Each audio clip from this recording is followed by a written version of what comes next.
Hello everyone, Dr. Kaysen and Dr. Anthony coming to you from the Drugless Doctors in Westlake, and we are really excited to launch with you some series in regards to topics and our most common questions.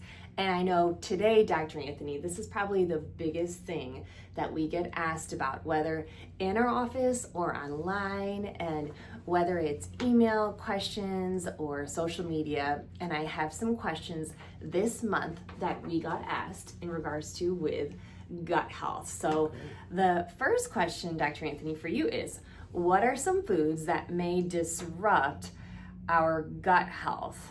And what are some things we can do to help with that? And I think that's a really good question, because in regards to with gut health, it may not necessarily be stomach discomfort, but you could be experiencing other things that you're not even aware of in regards to with your gut flora. So what are some foods that might impact us, Dr. Anthony? Well, clinically, I see this quite often on a test called the food inflammation test. Is people have an issue with eggs, being egg yolks and egg whites. That's quite common. Another quite common item that disrupts gut health is wheat and wheat products. So on the FIT test, you might see something like whole wheat, wheat gliadin, or wheat gluten. That's a very common finding. And another common finding is dairy. You know, dairy can be very disruptive, and many people consume dairy, whether that be ice cream or yogurt or cottage cheese. Those tend to be the most common gut disruptors that I find, but there's so many other things that can disrupt good gut function, and it's been pretty popular in the news the last couple of months because of the MAHA movement. But seed oils are very disruptive to gut health.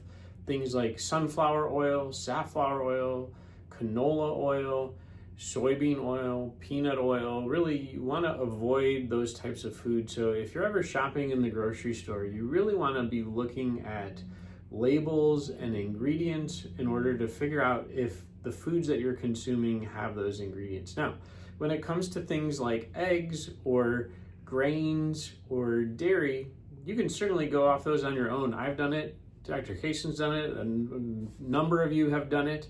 I would encourage you to do that. If you wanted to do some testing on it, we could certainly do the food inflammation test with you. But starting to have some alternatives, like I really tried to eliminate as much grain from my diet as possible. I do eat some eggs, but I do eat them sparingly. And about the only dairy that I consume is some organic grass-fed butter, and I've really reduced my consumption of that over the last couple of years, just being more aware of my own gut health. So, Dr. Kaysen, I have a question for you. Wait a minute though. So are you saying pizza isn't good for you? Well, if there was one food that would really mess me up as I've worked on my gut health the last couple of years, if I have pizza, it can really mess me up for a couple of days. So I think you should stay away from that one. I just kind of, as you were talking, I was thinking too, like, even I know in our own lives when we go grocery shopping, it's really sad in the grocery store, wherever you are, start looking at all the salad dressings, because a lot of these salad dressings, they may have olive oil, but they also have the sunflower oil, canola oil, and I know that's been a big area. Even if you had like a local restaurant that had, healthy salad dressing, or making your own salad dressing. And then also I know all these dyes, because we see so many kids in our office, and I know a lot of you may have kids or grandkids, but the things like the cereals and the breakfast foods, those really can torpedo someone's digestive health, which can, in all, it can lead to ear infections, colon issues, and other things like that. So those were just a couple things I was thinking about that we see commonly in our practice too with the gut health. So I have a two-part question for you, Dr. Kaysen. Why is gut health so important? I get that question, or we get that a lot. Mm-hmm. And what can chiropractic do to help with gut health?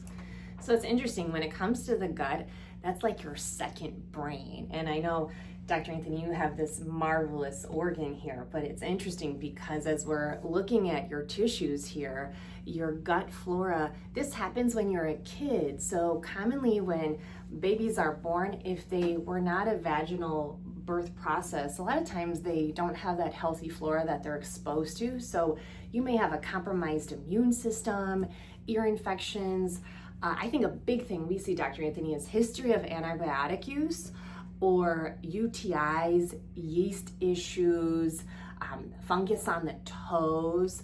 Something you could consider at home, we call it the saliva, the spit test. What you can do is go ahead and in the morning, you can go ahead and spit in a cup to see if you have any floaters or strings hanging down. Everything should settle after about 5 minutes, but that's another connection when it comes to yeast health and gut health. So that's when you would want to consider, whether it's ourselves or you're working with other providers, is consider doing our food sensitivity evaluation, some blood chemistries to really find out. Now, the good news is when it comes to your nervous system, and as chiropractors, we work with your nervous system every time you're here, are the nerves in your lower spine go directly to your digestion and your gut health, which is really exciting. So it's not uncommon after an adjustment, you can have an awesome bowel movement. So I hope you enjoyed these tips on gut health. I know it's really important for you to be watching your gut health, so take these tips and use them every single day in your life. It's Doctors Anthony and Kaysen DeMaria coming to you from Westlake, Ohio. Have a great day. Bye.